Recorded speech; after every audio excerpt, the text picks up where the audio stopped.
Assalamualaikum warahmatullahi wabarakatuh. Alhamdulillah, wassalatu wassalamu ala rasulillah wa ala alihi wa sahbihi wa mawalah. Amma ba'd. Teman-teman sekalian, pada video kali ini kita akan membincangkan tentang topik teknik menulis rujukan footnote. Jadi sebenarnya dalam teknik menulis rujukan ini ada dua macam ya, yaitu footnote dan endnote.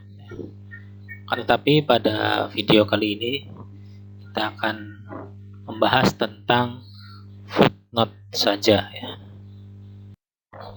Baik, apa itu daftar rujukan? Daftar rujukan adalah catatan daftar bahan-bahan dari buku, makalah, majalah, surat kabar, atau tulisan lainnya yang dirujuk atau dikutip langsung ke dalam tulisan.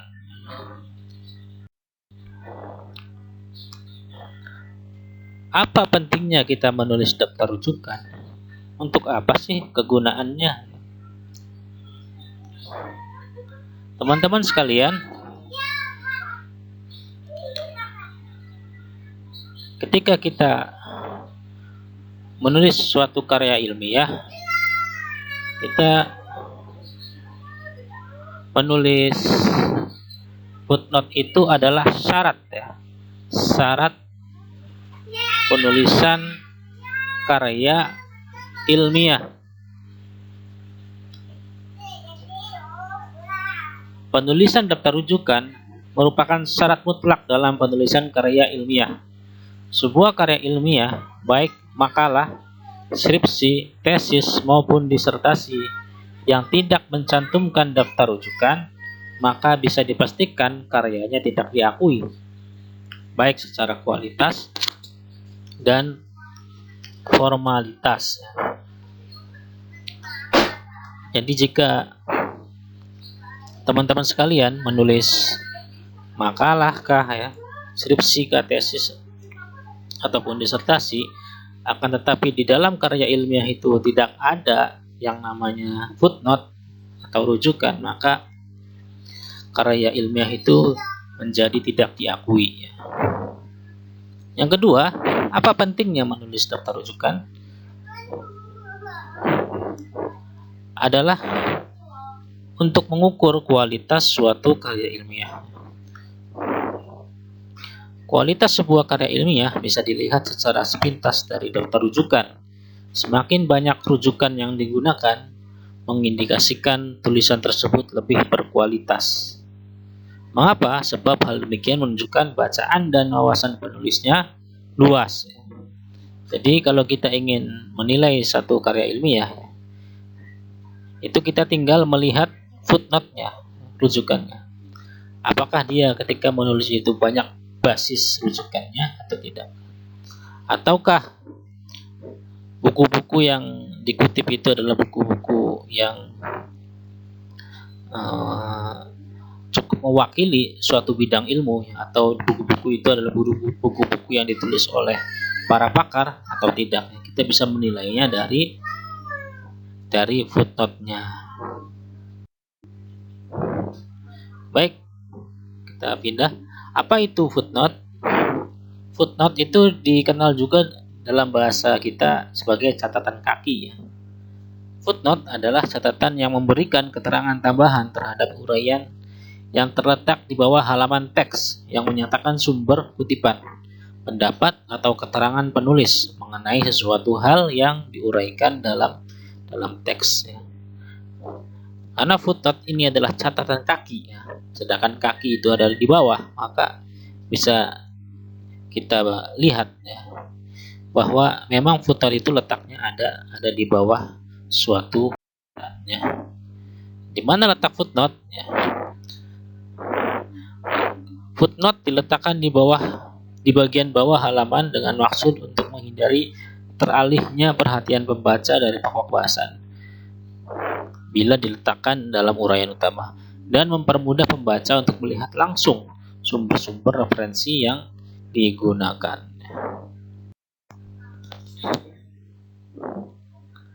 Ini ya.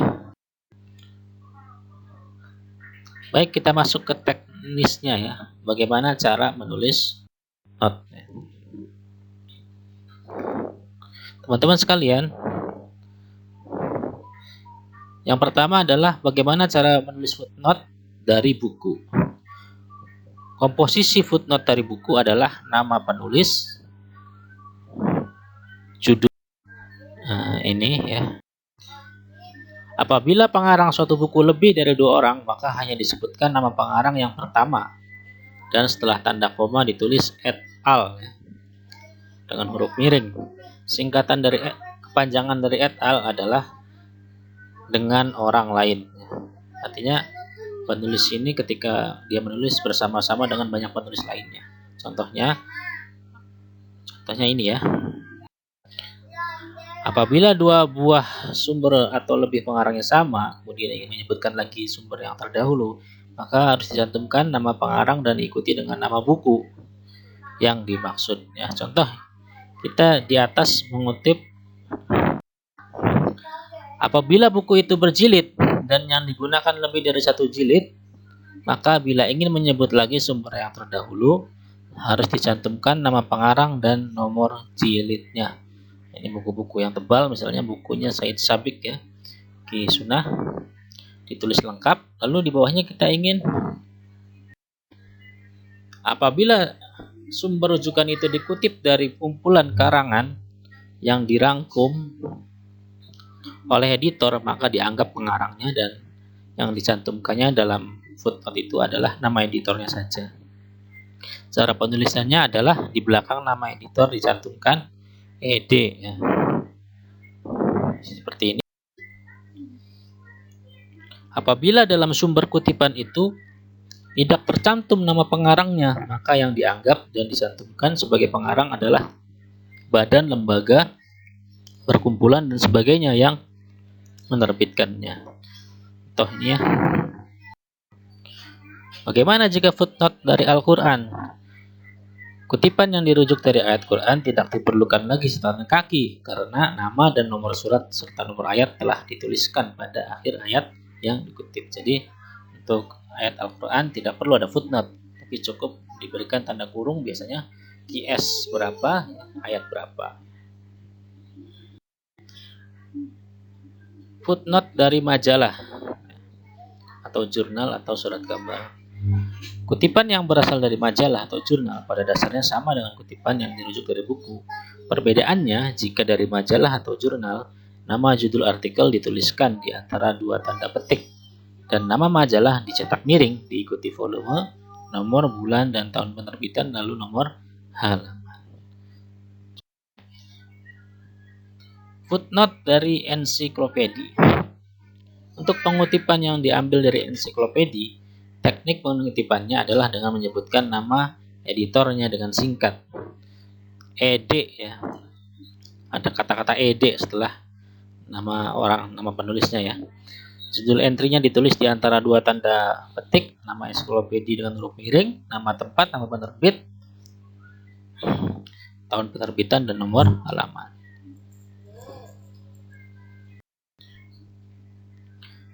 Nah, bagaimana jika kita mau mengambil rujukan dari skripsi, tesis, dan disertasi?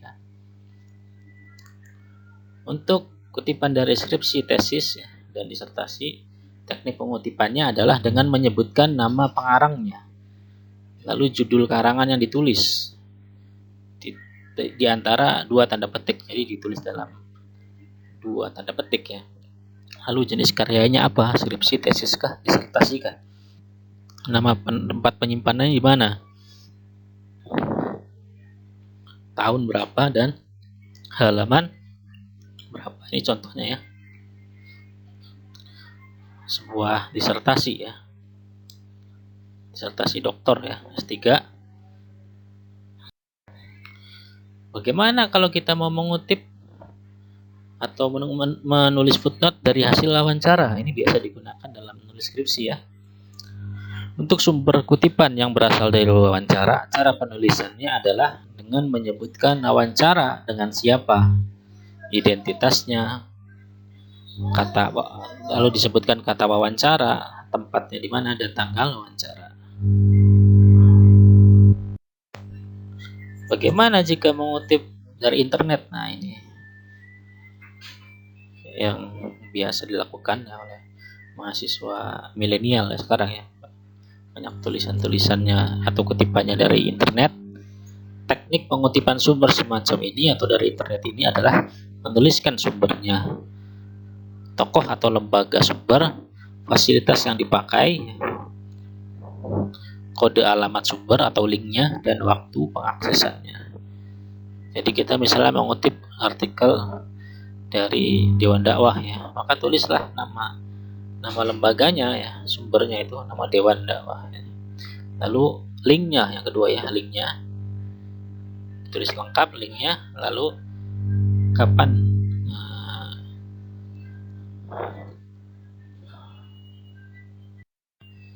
Baik, itu saja yang bisa disampaikan untuk video kali ini. Mudah-mudahan bisa bermanfaat untuk kita semua.